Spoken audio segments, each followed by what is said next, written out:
Hey, what's up, guys? This is MJ100K, and today we have to answer the question, what is the best year Honda Pilot? According to my diligent automotive nerd research, the best years for the first three generations are as follows. The first generation best year is the 2008 with four-wheel drive. For the second generation, the best years are none of them. That's right.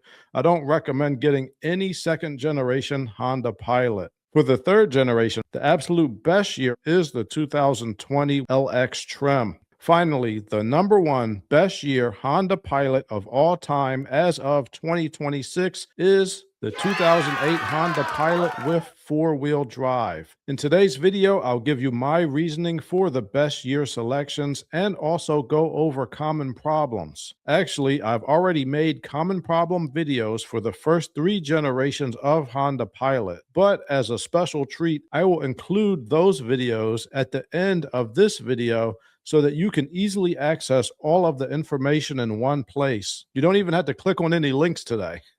So here are the timestamps in case you would like to skip to a specific topic. You don't have to watch the whole video, but I do ask that you please hit the like button on the way out. So grab yourself some snacks, relax, and get ready to learn all about the Honda Pilot, also known as one of the best SUVs ever made. The first generation Pilot runs from 2003 to 2008.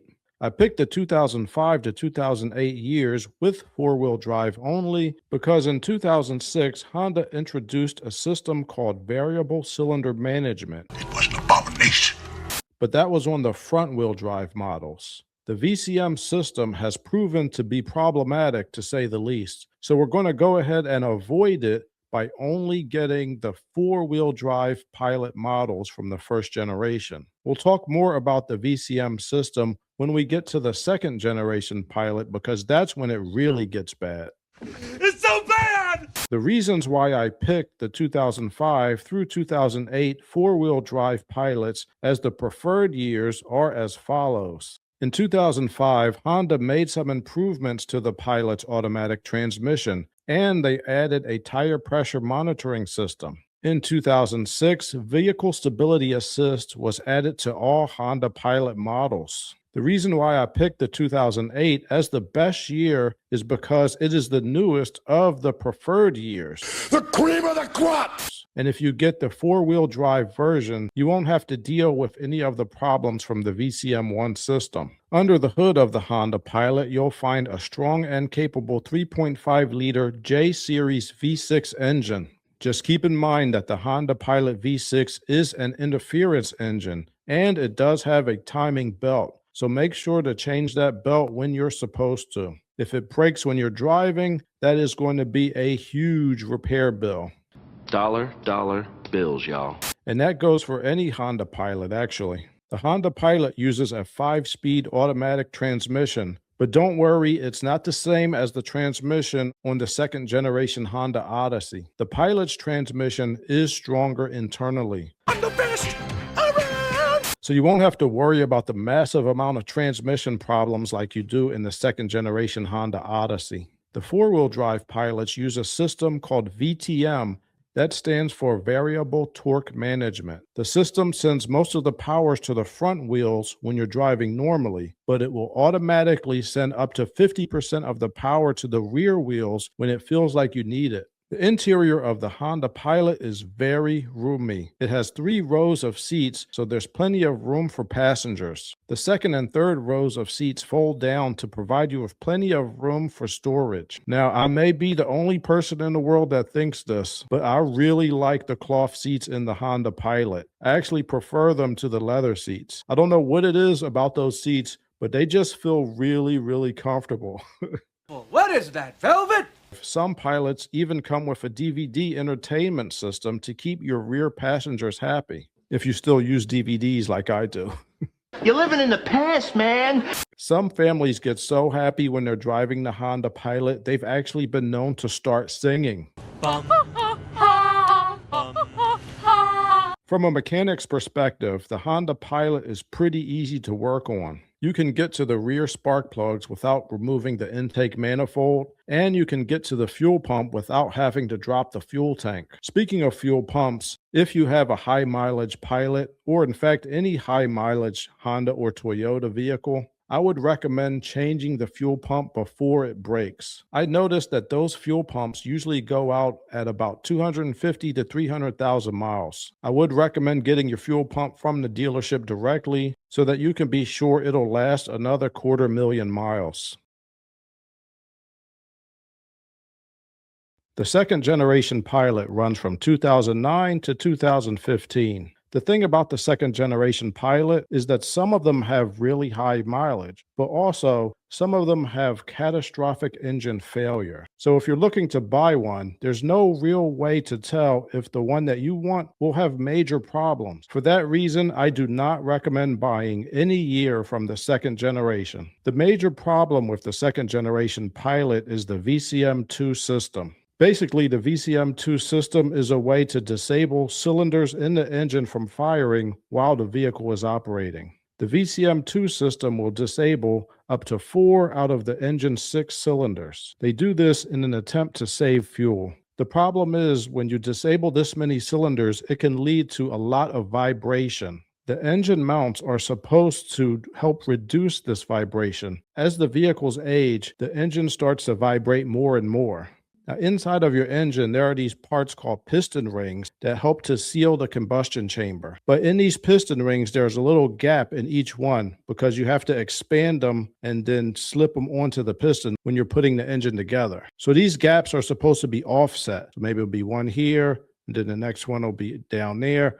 So they're not supposed to line up. So what ends up happening is the engine vibrates so much that these gaps all start to line up together. So that when you inject air-fuel mixture into the combustion chamber, some of that air-fuel mixture goes right past the piston rings and into your crankcase where your engine oil is. That's crazy!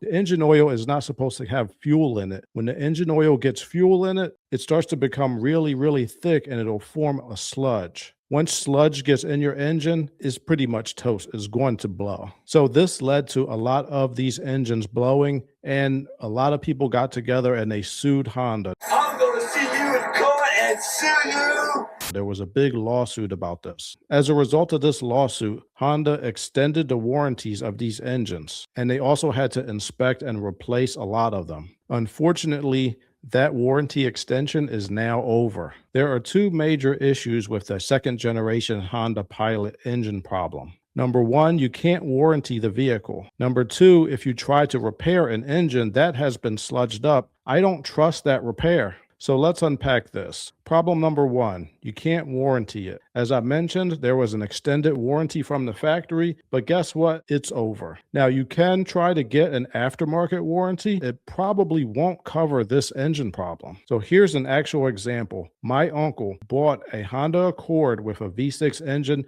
that had this same VCM2 system. When he bought it, it had 131,000 miles. And he bought it without consulting me, by the way. So he ends up putting about 30,000 miles on this vehicle. Now, he took really good care of it. He drives his vehicles nice and easy, and he always gets his oil changes. Then one day, the engine started to misfire. So he took it to his mechanic, and his mechanic replaced all the spark plugs and coil packs in an attempt to fix this misfire. So the vehicle runs okay for a little while, but then it starts misfiring again. So at that point, he decided to take it to an actual Honda dealership to get it repaired. He actually took it to the same Honda dealership that I used to work at. And then they told him the situation about the piston rings rotating just like I mentioned earlier. At 163,000 miles, my uncle's V6 VCM2 Honda Accord took an early trip to the junkyard. Honda didn't cover the repair. The mileage exceeded the limit for the extended warranty. My uncle also had an aftermarket warranty, but they wouldn't cover it either because they said the engine has sludge in it, which is a sign that he didn't take care of it. The problem is engine sludge is usually an indicator of a lack of maintenance, which an aftermarket warranty company will use as an excuse not to cover this claim. In this case, the problem was due to the inherent flaw in the VCM2 system. Now, I know my uncle took care of that vehicle, and I know this because he still has a Scion TC that I recommended for him back in 2005, and that still runs perfect. I also looked up the Carfax for his VIN number just to double verify everything I'm saying to you right now. Nerd alert!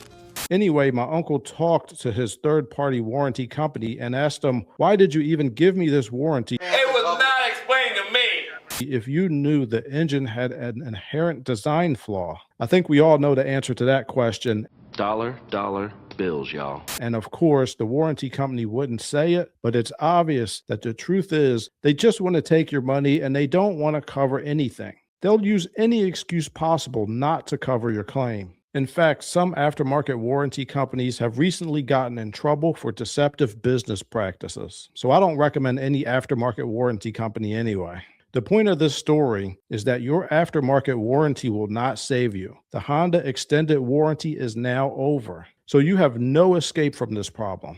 No! There is no escaping here! Your only escape is to not purchase any Honda with the VCM2 system. But like I said before, they don't all fail. So if you have a second generation Honda Pilot and you like it, just keep driving it as long as you possibly can. But if you don't have one, it's really risky for you to dip your toe into that water. So problem number 2 with this whole situation, if you were to try to fix this yourself with no warranty and go ahead and install a used engine, there's a pretty good chance that used engine will develop the same ring issue that your first engine had. Oh, what the frick? So if you were to get a rebuilt engine, that may work for a while, but that's if and only if Honda truly fixed the ring issue when they updated the VCM2 software. The thing is, I don't know exactly how they updated that software. Did they completely disable the VCM2, or did they just reduce how often it comes on? Maybe they changed when it comes on. I really don't know the answer to that question, but I don't think it's worth it to try to spend thousands of dollars to get a new engine to find out. And I don't recommend you try to find out either. There are just too many risks and unknowns for me to recommend this vehicle. I was actually considering buying a second generation Honda Pilot, but then I did my automotive nerd research about this issue, and I swiftly changed my mind. Now, they do make these devices that will prevent the VCM from coming on, but by the time you get this vehicle, most of the damage may have already been done. Besides, I don't like these devices anyway. All they do is trick your computer into thinking that the coolant temperature is a lower temperature than it actually is. They do this because the VCM2 system won't come on until your engine coolant has reached a certain temperature. All these systems is what's known in the nerd world as a man-in-the-middle hack. They're basically intercepting the data between the sensor and the ECM and changing that data in order to trick the computer into doing something that it wouldn't normally do. But this can also cause other issues. For example, your check engine light could come on with code P0128.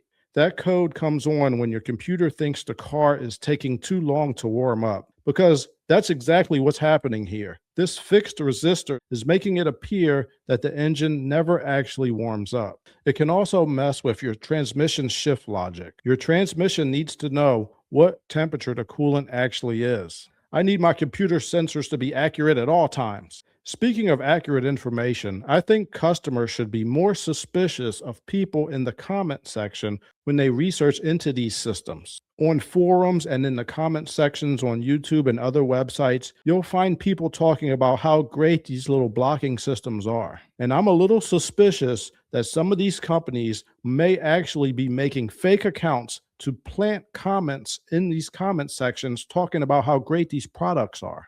There's a conspiracy out there.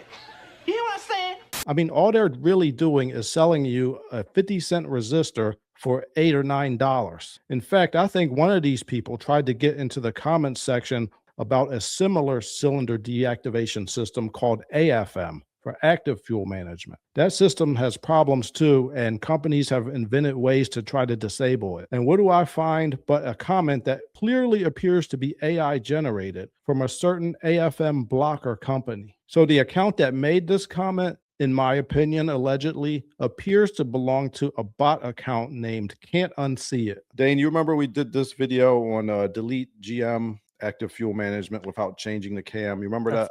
That's a hot topic. I want to get your opinion on this. I'm suspicious that maybe this is comment advertising or comment advertising. He says, I just bought the range plug-in disabler. Plugs in under the dash, full-time V8 now. I have quicker acceleration now. Those lifters from 8 cylinders to 4 cylinders will go bad, and it will cost up to $8,000 from thief dealerships to fix it. Had my range AFM plug-in disabler in for 8 months now, full-time V8. Look them up, Range Technology in all capitals, and stop worrying because it will go bad. My 2012 Avalanche has 113,000 miles and does not burn oil yet. Dane, do you think this is comment advertising? 100%. This looks like it was written by AI too. You think so? It's written with the capitals and whatever. And I don't appreciate comment advertising. I'm not accusing this company of doing that, but I am very suspicious. And guess who posted this? Somebody named Can't Unsee It. So that seems like what a comment advertising would be. Like, you can't unsee it once you see it. Yeah. But guess what? Can't unsee it. I'm going to remove your comment. Ooh, So live. now we can unsee it, because I accused him. I said, why are you putting this in capitals and you're mentioning this company 3 times? Be very careful of comment advertising. They thought they were so freaking slick, didn't they? Can't unsee it. Yeah, well, I can block it. How about that? And I could also ban you from my comment section, Mr. Smarty.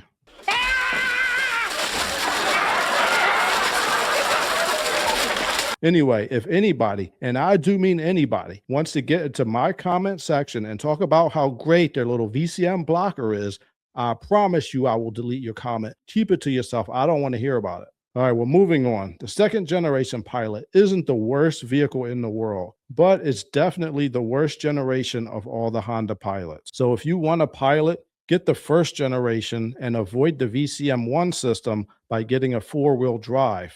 They only made the VCM1 system on the front wheel drives for the first generation Pilot. You could also get a newer third generation Pilot, which has the VCM3 system. In that system, they only disable up to 3 cylinders instead of the 4 cylinders they'll disable in the VCM2 system. So it's a little better. They are learning over there at Honda. And the newest Pilot uses a VCM system that's much more robust. It relies on several sensors. So I do believe that Honda learned their lesson from this system. But at the same time, if you're buying a used vehicle, you don't want this one. In fact, I would avoid any Honda V6 with the VCM2 system. And here is a list that I found online. I mean, we can continue to like Honda and be fans of Honda, and at the same time, not like the second generation Pilot. In fact, I'm not a fan of the second generation Honda Odyssey either. I still have nightmares about all the transmissions I had to replace in those second generation Honda Odysseys, but that's another story for another day. For today, let's just forget the second generation Honda Pilot ever existed. Sorry.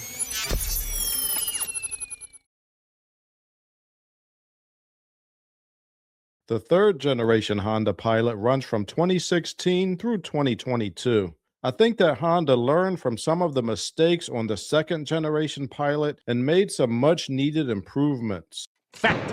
The most important thing they did was improve the VCM system.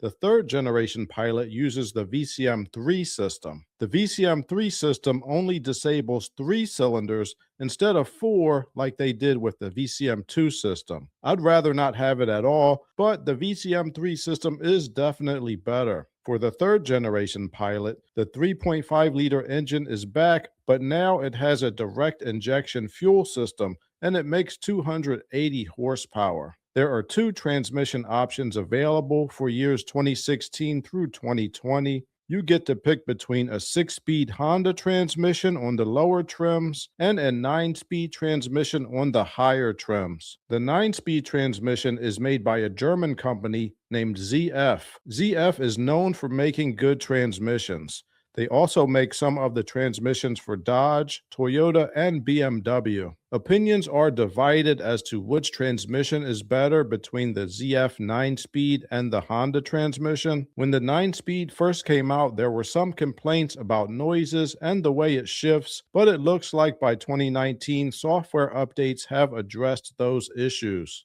One thing I like about the third generation Pilot is the way it looks. Now it looks less like a truck and more like a modern classy vehicle. In 2017, they added Apple CarPlay, Android Auto, and Honda Sensing became standard on all trims. The Honda Pilot is considered a top safety pick by the Institute for Highway Safety. The third generation 3.5-liter engine is direct injected, so make sure to try and avoid carbon buildup issues by using good quality gasoline. Top-tier gasoline has extra ingredients and is recommended by OEMs. In order to pick the best year for the third generation, I decided to look at the recalls. This way we could try to find which year trim level that could potentially be the most problem-free. The 2020 LX trim is the best year for the third generation Pilot because it dodges the coaxial cable recall and the rod bearing recall. If you want to get one of the higher trims, you need a little bit more fanciness in your life, I would say the 2022 is a close second because it's newer. It also avoids the rod bearing issue, but it doesn't avoid the coaxial cable issue. Hopefully that's been addressed. You can do a recall check to see if there are any open recalls for your vehicle. And if you want to get anything that may have been affected by the coaxial cable recall, take it on a nice long test drive, listening to the stereo, make sure you don't hear any weird sounds coming out of it. So one other thing, some of these Pilots have these giant pano roofs, these giant, super giant sunroofs. The whole friggin' roof is nothing but a sunroof. I would avoid getting any vehicle with a pano roof.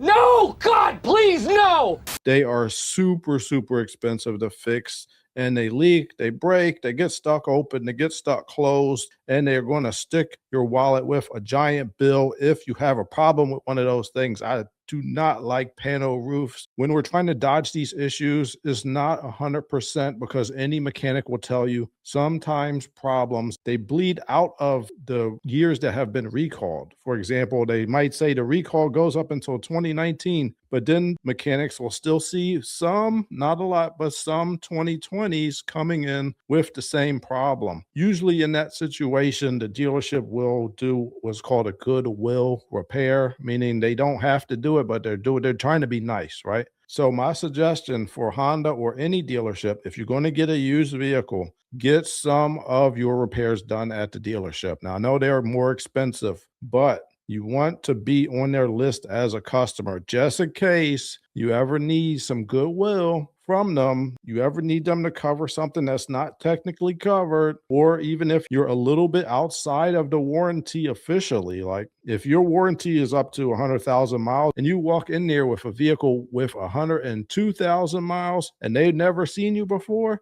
they don't have to give you any goodwill. So get some things at least done at the dealership. Get some oil changes, a coolant flush, a trans flush, a brake flush, something just so that they know you exist.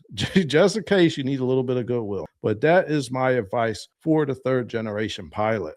The Honda Pilot is one of the most successful vehicles Honda has ever produced, and many people absolutely love driving them. If you are thinking of buying a used Honda Pilot or any vehicle, you want to make sure to check the Carfax or a similar service. This is because odometer fraud is everywhere right now. It's actually easier to change the odometer on newer vehicles than it is for older ones. Also, you may be able to look at some of the maintenance history of the vehicle. I made a video where it shows you how to check the Carfax report for free in most situations. So go ahead and check out the link in the description if you'd like to see that. You also want to make sure to get this or any used vehicle inspected by a qualified mobile mechanic before you buy it, because after is way too late.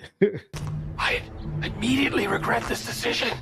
So there you have it. If you have any questions, please put them in the comments. I try to answer as many questions as possible. And if you own a Honda Pilot yourself, please let us know your experience, good or bad. Thank you for tuning in and have a good one. In order to tell the story of the Honda Pilot, we have to go back in time. It was the early 90s and America was truly great. The Simpsons was on TV. I was in the arcade playing Street Fighter II. And Honda was busy selling Civics, Preludes, and Accords. Then, something happened that would change the face of the automotive world forever. In 1991, the Ford Explorer came out, and the era of the four-door, three-row midsize SUVs had begun. Ford Explorer sales were through the roof. Dollar bills, y'all. Americans really loved the size, comfort, and convenience. Other OEMs took notice, including Honda. They had to do something or risk falling behind. So in 1994, they began selling a badge-engineered version of the Isuzu Rodeo. Honda renamed it the Honda Passport. Here's a fun fact. Sometimes Honda will reuse names from their motorcycle division. The Honda Passport was originally a motorcycle. The Honda Passport sold in the U.S. from model years 1994 until 2002. This gave Honda more than enough time to design their own SUV. On October 5th in the year 2000, the MDX was officially released as a 2001 model year. It was a fan favorite from day one. The Acura MDX won several awards, including North American Truck of the Year and Motor Trend SUV of the Year. You like me right now. You like me. After the successful launch of the MDX in 2003, the Honda Pilot was introduced. The Pilot is Honda's largest SUV, and it was designed primarily for the North American market. When Honda made the Pilot, they decided to do things a little bit differently. Honda decided to make the Pilot using a unibody frame instead of the body-on-frame design of many American SUVs. The Honda Pilot, Acura MDX, and Honda Odyssey minivan all share the same unibody platform. This allows them to offer an extremely comfortable and easy-to-drive vehicle. In fact, more than 20 years later, the Honda Pilot is still an extremely high-selling vehicle. Hey, what's up, guys? Today we're going to look at common problems and solutions for the first-generation Honda Pilot. Today's Automotive Nerd Report includes recalls, technical service bulletins, and internet-reported issues. If you think that your car may be affected by a recall, you can find out if that recall has been done. I'll put the link in the description to Honda's recall lookup and also to NHTSA, where you can put your VIN number in and see if your car's recall has been completed. Common problem number one affects Honda Pilot years from 2003 to 2004. These years had problems with the transmission. There was a recall, and what they did was there was a revision made to the oil cooler return line, and it helped increase lubrication to the second gear. So this recall happened over 20 years ago, so it's probably already been done by now. If you want, you can put your VIN number in and check to make sure that this recall has been done. You could put your VIN number in that VIN checker to make sure that the recall has been performed. So if you're buying a used Honda Pilot, make sure that your mechanic performs a pre-purchase inspection, and that includes a nice long test drive.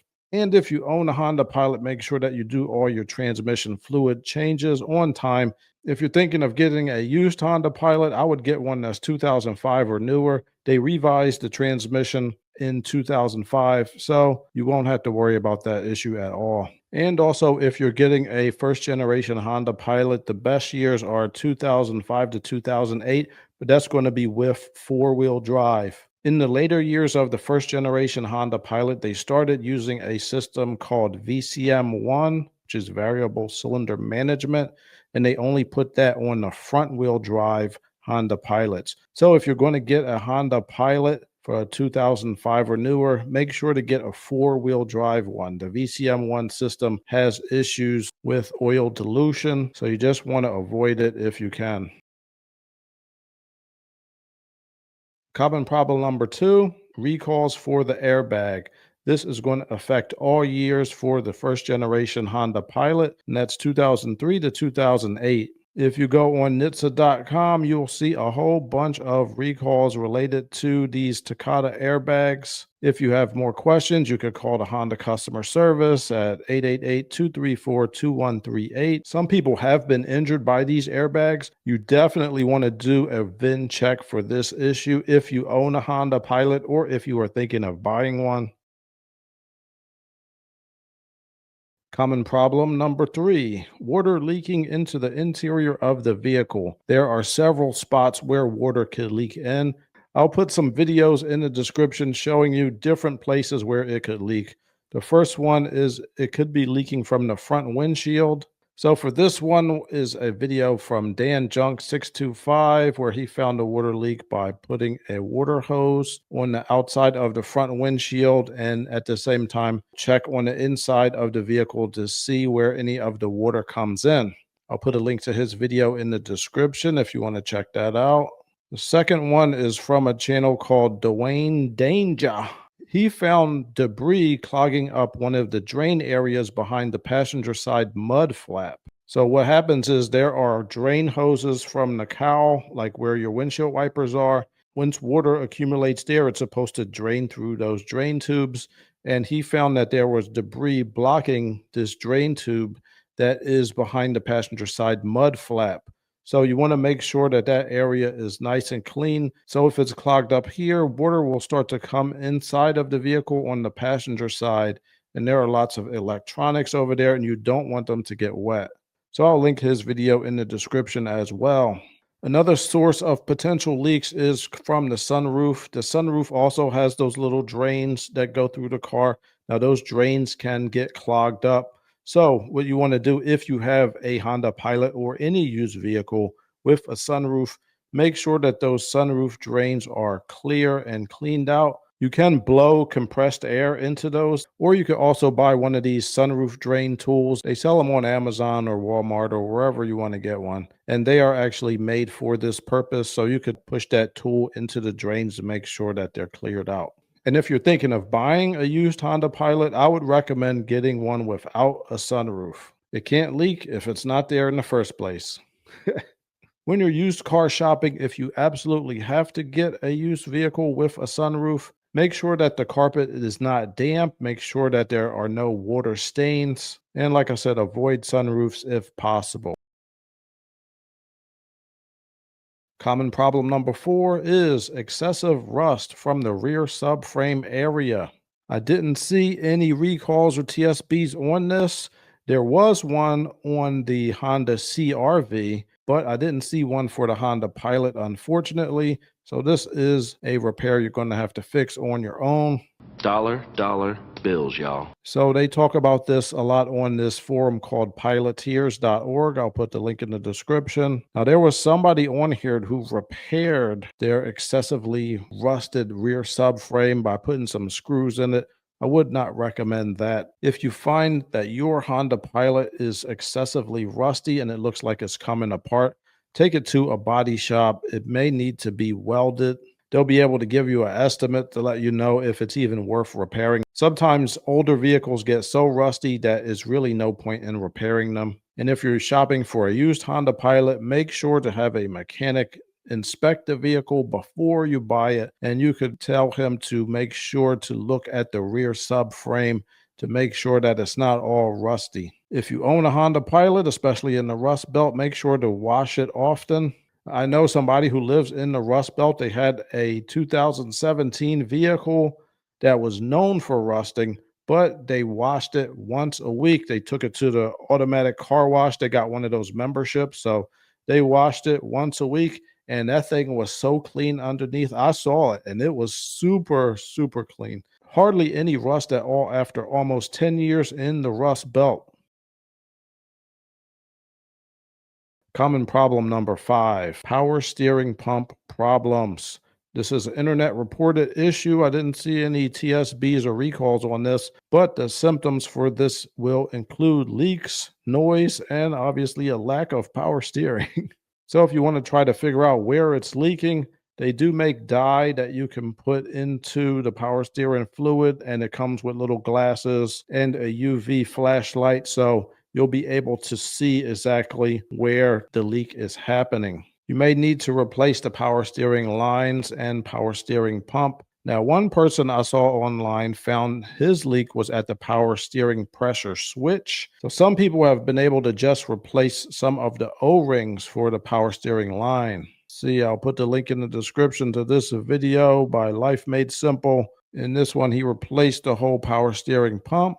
And I'll put a video by Andrew Lewis in the description. He found that it was just the pressure sensor that is attached to the rack and pinion. Common problem number 6. This one is a recall for the low beam headlight. The terminal ends can melt within the wiring harness connector, and then the low beam headlights will become inoperative. And this recall affects years 2003 to 2005. This was on NHTSTA.com. I found this recall. And here is the service bulletin in case you want to check that out. If you're having any problems with your low beam headlights, this recall was probably done years ago, but just in case, here is the information. And just like the other recalls, you could put your VIN in the recall checker and make sure that you are okay. Common problem number 7. There was a recall for the ignition lock cylinder affecting years 2003 to 2004. Once again, you want to utilize the recall checker. Make sure that recall has been done. So that's all I got for you today. Thank you for watching. If there are any common problems that I missed, please put them in the comments and also put how you fixed it, because common problems have common solutions. Hey, what's up, guys? This is MJ100K, and today we are going to go over common problems and solutions for the second generation Honda Pilot, which runs from 2009 to 2015. Today's Automotive Nerd Report includes recalls, technical service bulletins, and internet reported problems. So recalls are going to be covered for free at the dealership in most cases. If you want to see if your vehicle has any outstanding recalls, you can use the Honda Recall Lookup website or NHTSA.gov. I'll put both links in the description. So common problem number 1 is a big recall for the airbags. It affects every single year of the second generation Pilot, and this is going to be for both the driver and passenger side airbags. You definitely want to get this fixed because some people have been hurt. If you haven't already, make sure that this recall has been performed. If this recall hasn't been performed, definitely call your Honda dealership to go in and get these replaced as soon as possible. Definitely hit that recall checker and make sure that this has been done.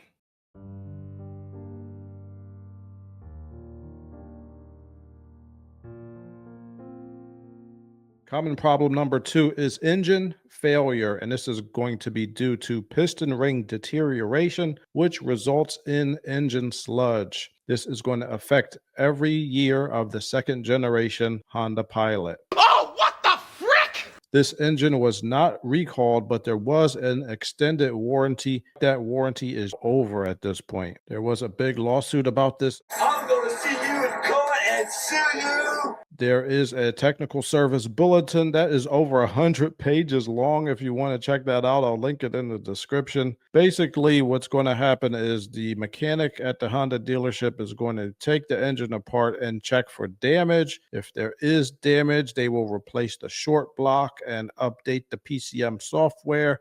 If they can't find any damage, they'll clean the pistons and replace the piston rings. Then they will update the PCM software. This whole thing takes about 11 hours. Oh my gosh. So what ends up happening is the VCM2 system, it shuts off 4 different cylinders in order to save on gas at certain times. The engine ends up vibrating so much because it's no longer balanced when you start shutting off all those different cylinders. When you start shutting off all these different cylinders, the piston ring gaps will begin to rotate. Now there's a little gap in each piston, and each gap is supposed to be offset. What happens is these gaps start rotating and then they all end up aligning. So when the air fuel mixture goes into the combustion chamber, it goes right past these gaps. It goes into your crankcase where your oil is. And when you get fuel in the oil begins to sludge up. Oil gets really thick. So this super thick oil can't lubricate the engine properly and the engine ends up blowing.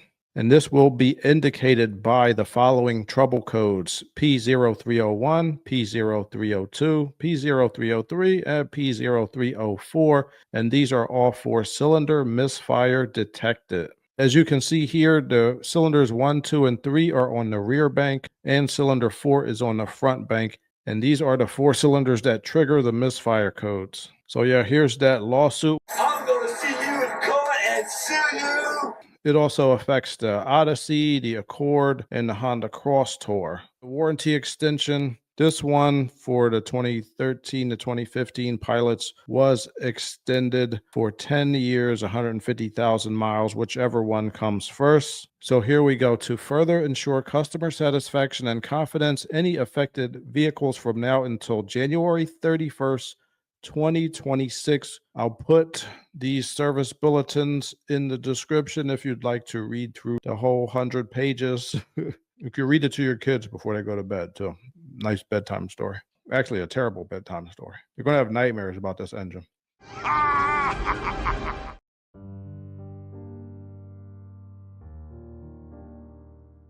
So to fix this problem, some people, they try to disable the VCM system. They have these things called, they're like VCM blockers. It's a resistor. So instead of the coolant temperature sensor telling your car's computer how warm the coolant is, it'll trick the computer into thinking that it's at one temperature all the time. And now that temperature is just below where the VCM system will come on. They don't want the VCM system coming on when the engine's cold. I do not like using systems like this. If you're not in this position where you can sell your vehicle and you just want it to last a little longer, I understand why people put those on there. And to be honest, if I had a second generation Honda Pilot and I could not sell it, I would put one on there myself. Now, if you live in a state that does emissions inspections, you may run into a problem, because these VCM blockers, they could cause trouble codes to come on. For example, P0128 is basically a trouble code that's telling the engine that it's taken too long to warm up. Now, usually that code will come on if your thermostat is stuck open. But in this case, it came on because somebody put a fixed resistor in place of the variable resistance coolant temperature sensor. So yeah, it's going to be kind of tricky putting in one of those VCM blockers. It doesn't really disable the VCM system by just going in the computer and turning it off. It's tricking the computer into thinking that the engine never fully warms up, which is not good. But like I said, I understand why people install those things. So anyway, the conclusion is, if you have not purchased a second generation Honda Pilot, I would strongly recommend that you do not. This VCM2 problem is just too big. If you think you're going to get an aftermarket warranty, it is probably not going to work. They're going to use that engine sludge as an excuse not to pay you. All right, so enough of that nightmare. Let's go to common problem number 3, and that one is even worse.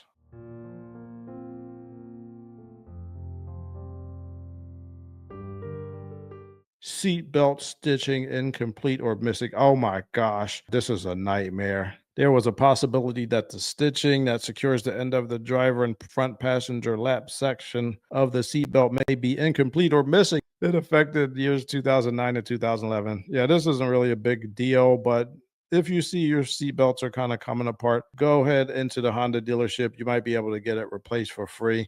And you could also utilize that recall lookup. Why not? I mean, it's free, so you might as well.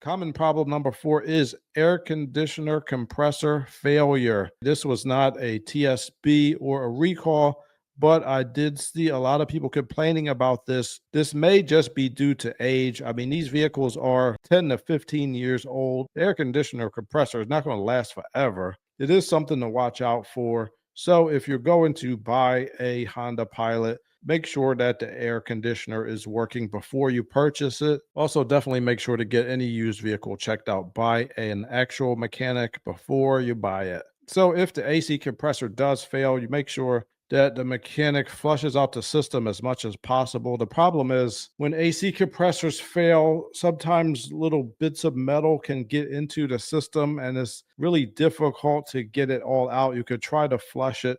So it is suggested that if there is one available, you could try to put on an inline filter to help catch those metal debris. All right, so here's a video that I found that you might want to check out before you go and replace the whole AC compressor if your AC isn't working. I'll put the link in the description. This one is Honda Pilot AC not working. Try this first. This person put a really good video here where he checked the fuse first and then he checked the relay. So there are lots of people in the comments saying, yay, this helped me. I didn't have to spend $1,300 on a new compressor. So yeah, check out his video. Yeah, tell him MJ100K sent you. You might get lucky and it was just a fuse or if it was just a relay. Now, one thing to note though, he does the technique of swapping one relay for another to see if that fixes the problem. Now, this is something I used to do when I was a mechanic, but the automotive nerd research is always updating. Newer cars, like newer than this one, I guess, some of those relays will have a diode in there, which will help to block from current being fed back into the system. Now, sometimes a relay could actually fit from one position to another, but it might not have that diode in there that acts as a little mini circuit protection device. So if you're going to swap this, just be real careful if you want to try to start swapping things. Just going forward in the future, that relay swap trick may not always work. There are actually other ways that you could check relays, so you want to be really careful using that technique. There may be isolated incidents with newer cars where this technique will not work going forward. But in older cars like this, is probably okay. Make sure to have your certified mechanic do any repairs and never fix any car on your own because it is impossible. So here's another video from Hardly Moving Productions where he actually does replace the AC compressor in a Honda Pilot. And if you want to see what this repair looks like, you could check out his video. The people in the comments love the way that he did this video. They found it very helpful. So I'll put the link for this video in the description.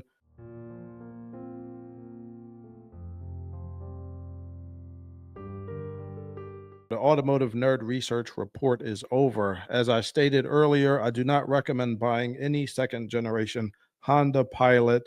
If there were any common problems that I missed, please put them in the comments down below. Also put how you solved it because common problems have common solutions.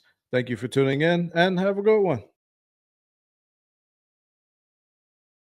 Hey, what's up, guys? Today we're going to look at common problems and solutions for the third generation Honda Pilot. The information in this video is intended to be used only by skilled technicians with the right tools, equipment, and training. So this Automotive Nerd report includes recalls and TSBs. I'll put the links to everything in the description. And I'll also put a link in the description to websites where you can do a recall check to see if your specific VIN number is affected. So common problem number one is an issue with the fuel pump. Some of them had defective impellers. That's going to affect years 2016 through 2021. The solution is to replace the entire fuel pump. But you're lucky because the fuel pump is pretty easy to replace. You have to remove the back seat and there's a little access cover for the fuel pump.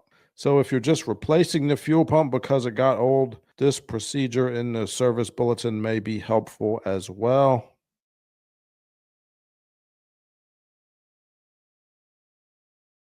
Common problem number two is for connecting rod bearing wear. It's going to affect years 2016, 2018, and 2019. Looks like they skipped 2017. So this one references Service Bulletin 24-001. And this is a big service bulletin, is over 100 pages long. Oh my goodness. Here's one of the screenshots. Looks like they made them take everything apart and take pictures of it and send it in. Sometimes when you look through these service bulletins, you can find torque specs and procedures in case you need to, let's say you replace the oil pan, you could have the torque specs and sequence here. Yeah, this is something that you definitely want to have them do at the dealership. I found a video of somebody actually going through this rod bearing recall. This is from BC Auto Solutions. I'll put a link to his channel in the description. So if you want to see what this bearing recall looks like, you could check out his video.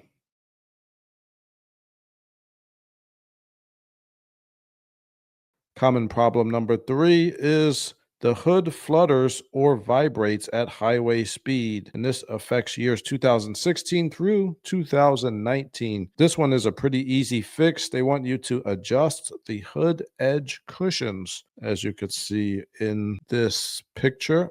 So this one is a pretty easy one, but it's good to know about it because you don't want to misdiagnose anything if you are a technician. You don't want them to replace your whole hood when all they needed to do was adjust these little hood edge cushions.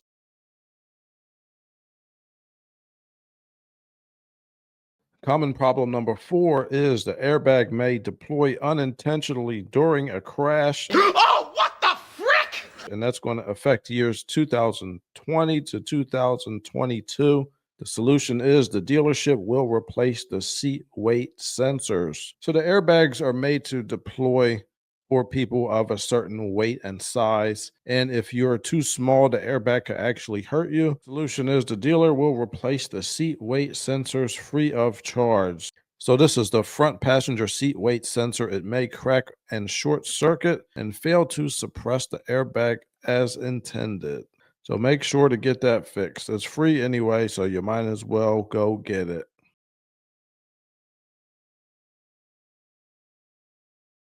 Common problem number 5 is the image in the rear view camera may not display when you're in reverse. Also, poor audio sound quality, including popping or crackling from the speakers. You may also get a network loss message and or display issues. This one is a problem with the coaxial cable terminals. They are out of spec. This is going to affect years 2019 through 2022, all except for the LX trim. So for this one, the solution, the dealer is going to update some of the wiring harness. They have these Farca ice cables and splice boxes. Now this one is one you definitely want to get fixed at the dealership. The procedure to do this is pretty long. It's over 60 pages. So from what I'm hearing, they had some connectors originally and then they didn't work as well. So they came out with a second version of these connectors. So if you look up and you see that your vehicle has had this repair done, but you're still getting some of these symptoms, you may have the first version of the connector. So go ahead and call your local Honda dealership if you're having any of the symptoms that we described earlier. So I found a video of somebody at a Honda dealership doing this repair. This is TE Videos. And as you can see, you have to take a lot of the dash apart. But the mechanics at the dealership will be able to do this because they've probably done a million of these things. As you can see in the comments, somebody says, so this will finally fix the static popping sound. And they said, yes, I think it should. These new clips hold the connections together and they're a lot better than the original connectors in the first recalls. These problems are good to know about because if you were just to have this problem happen and take it to your regular mechanic, they might not be familiar with it and go ahead and just start replacing things. They might not know about this issue. So at least if you're going to take it to your regular mechanic, give them a copy of this TSB so that they could have some more information about it.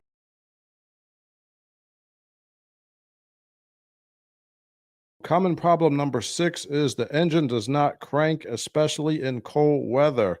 And that's going to affect years 2016 through 2020, all trim levels that have the 9-speed transmission. For years 2021 and 2022, it's going to affect all trim levels. The solution is to replace the starter. The cause of this problem is water can get into the starter motor, and then when the temperatures drop below freezing, that water will freeze up and then your starter won't work anymore. So I put the link to the technical service bulletin in the description, and it'll be good to have this procedure even if you're just replacing the starter because it got old. Looks like they have all the torque specs in here too.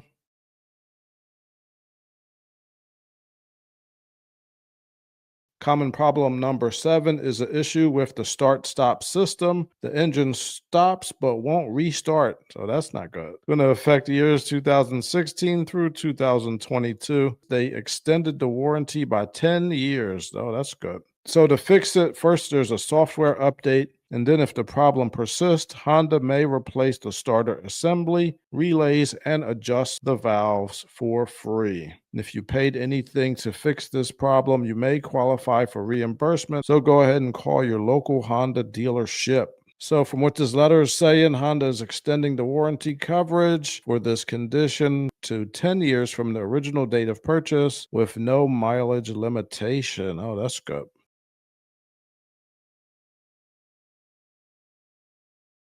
Common problem number 8 is a message on the display that says the transmission temperature is too high. This does not come with diagnostic trouble codes. This is going to affect years 2016 through 2020, and this is for the 6-speed transmissions on all trim levels. So for this problem, the transmission fluid can deteriorate and cause high foaming and low viscosity, which will not be good for your transmission. And this happens during extended high-load driving. The solution for this problem is to update the ECU and flush the transmission fluid 3 times. All right, so here's the service bulletin. So if you see that message on your display, try to get this fixed as soon as possible. I would go ahead and pull over and let everything cool down. The last thing you want to do is fry your transmission.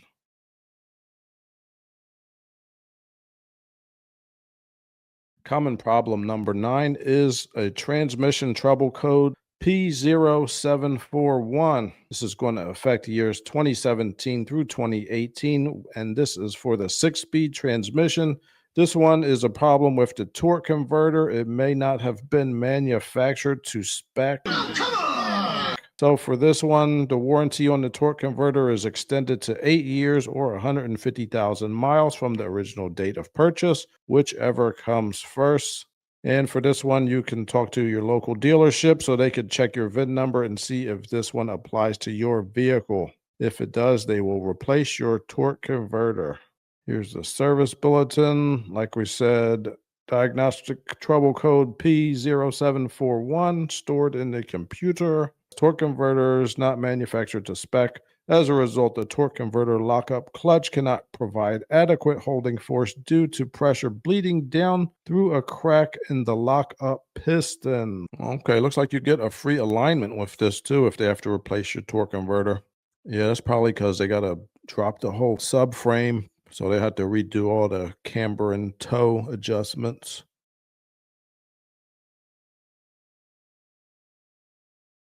Common problem number 10. The issue is the 9-speed transmission has a hard upshift with steady acceleration. And this is going to affect years 2016 through 2020 with over 500 miles. They're saying that for this transmission, it takes time for the transmission control unit to adapt to the customer's driving pattern. The solution is they will update the TCM software. So this 9-speed, it'll shift kind of hard until it adapts to your driving pattern. So let's look at the service bulletin. The symptom for this problem is the transmission has intermittent, harsh, or jerky upshifts with steady acceleration. Possible causes, there are abnormal TCM adaptation values within the TCM software.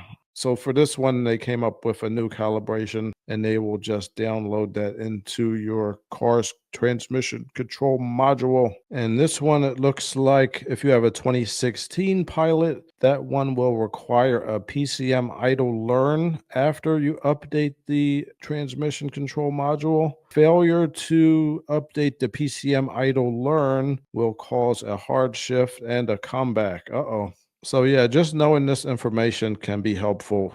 All right, so that's what we got for you today. Thank you for watching. I hope that this video has been helpful and informative. If you have a 3rd generation Honda Pilot, let us know of any common problems that you have come across and also how you fixed it, because common problems have common solutions. Thank you for tuning in and have a good one.